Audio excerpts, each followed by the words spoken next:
Hi மக்களே, அனைவருக்கும் வணக்கம். உங்களுக்கு ரொம்ப ரொம்ப யூஸ்ஃபுல்லான வீடியோ. இந்த மஞ்சள் என்னோட தோட்டத்தில் விளைஞ்சது. இதை 2-3 வருஷமாக வேஸ்ட்டாக பண்ணிட்டேன். இந்த வருஷம் இதோட பயன்களை யூடியூப்பில் பார்த்து தான் நான் தெரிஞ்சுக்கிட்டேன். இப்படியும் செய்யலாமான்னு. நம்ம தோட்டத்தில் விளைஞ்ச மஞ்சள் இது இன்னும் நிறைய இருக்குது. கொஞ்சம் இருந்ததை எடுத்து என்ன பண்ணலான்னு பார்த்து இது போல் எல்லாம் க்ளீன் பண்ணி 1-2 கூட க்ளீன் பண்ணிங்க. மொத்தம் நல்லா க்ளீன் பண்ண முடியாது. இப்படி தோல் சீவி எல்லாம் பண்ணிவிட்டு ஃபஸ்ட்டே ஒரு முறை அலசிடுங்க. திருப்பி மறுபடியும் இது மாதிரி அந்தளவுக்கு தோல் சீவி இப்படி போட்டு நல்லா அரிஞ்சிக்கோங்க. இந்த அளவுக்கு ஸ்லைஸ் பண்ணிக்கோங்க. ரொம்ப பெருசாக பண்ணால் அவ்வளோ சீக்கிரம் காயாது. இந்த அளவுக்கு ஸ்லைஸ் பண்ணி எடுத்து வச்சுக்கோங்க. இப்போது இதை அலசி எடுத்துக்கோங்க. அலசி எடுத்துகிட்டு நல்லா பல வாசனையாக நல்லா தூவி இப்போ நான் அலசிட்டேன். அலசி எடுத்துகிட்டு நல்லா தூரமாக போட்டு நல்லா காய வச்சுடுங்க. அந்த தண்ணியெல்லாம் சுத்தமாக இருத்துடுங்க. இது போல் வேறு ஒன்றுத்தில் எடுத்து கொட்டுறேன் பாருங்கள். இது போல் நல்லா அலசி தான் கொட்டணும். இதை நம்ம பூஜைக்கும் பயன்படுத்தலாம். நீங்கள் தவறாமல் இது போல் செய்யுங்க ஃப்ரெண்ட்ஸ். மஞ்சள் என்ன சூப்பராக வந்துடுதுன்னு பாருங்கள். நல்லா காஞ்சிடுச்சு. நம்ம இப்படி பண்ணி உடஞ்சி இது பாருங்கள். அப்படி உடையிற அளவுக்கு நல்லா காய வச்சு எடுத்துக்கோங்க. அப்புறமா மிக்சியில் போட்டு எடுத்து நல்லா பொடி பண்ணிக்கோங்க. நல்லா பொடியாயிடும். இது மாதிரி பொடி பண்ணிக்கோங்க. நல்லா போட்டு அரைச்சிக்கோங்க.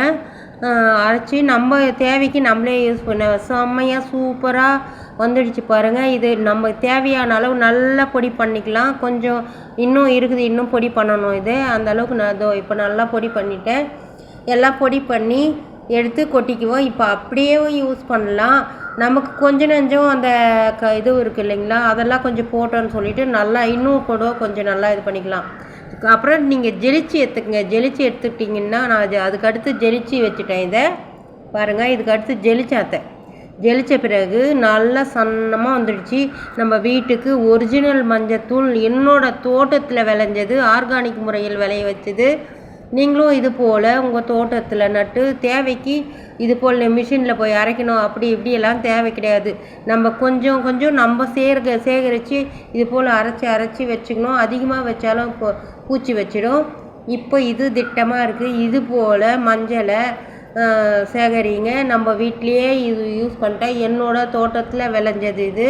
நீங்களும் இது போல் செய்யுங்க. இது ஈஸியான மெத்தேடு. இந்த வெயிலுக்கு கொஞ்ச நேரத்திலே காஞ்சிடுச்சு. வீடியோ பிடிச்சா லைக் பண்ணி அடுத்த டிப்ஸ் என்னன்னு சொல்கிறேன். அதுக்கு ஒரு எனக்கு ஒரு ஐக்கிய கொடுத்துட்டு இதை எல்லாம் எப்படி இருக்குன்னு சொல்லுங்கள். இது பாருங்கள். கோதுமை தோசை உப்பு மட்டும் கலந்து தேவையான அளவு தோசை பதத்துக்கு கலந்து வச்சுட்டேன். இப்போ நீங்கள் கொஞ்சம் மிளகாத்தூள், மஞ்சத்தூள், கொஞ்சம் லைட்டாக சால்ட்டு ஆல்ரெடி கரைக்கும் போதும் போட்டிருக்கேன். போட்டு இது போல் எடுத்துன்னு நீங்கள் இது போல் போடுங்க. போட்டு யூஸ்ஃபுல்லான தேவையான ஒரு சமையல் இது போல் செஞ்சு சாப்பிடுங்க. சுகர் இருக்கிறவங்களுக்கு பெரிய நல்ல உணவு இது போல் சாப்பிடுங்க. ஹெல்த்தியாகவும் இருக்கும். நம்ம தேவைக்கு இது போல் செஞ்சு சாப்பிடுங்க. நீங்கள் வீடியோ பிடிச்சா லைக் பண்ணுங்கள், ஷேர் பண்ணுங்கள், சப்ஸ்கிரைப் பண்ணுங்கள். எனக்கு ஒரு ஐக்கு கொடுத்துட்டு வீடியோ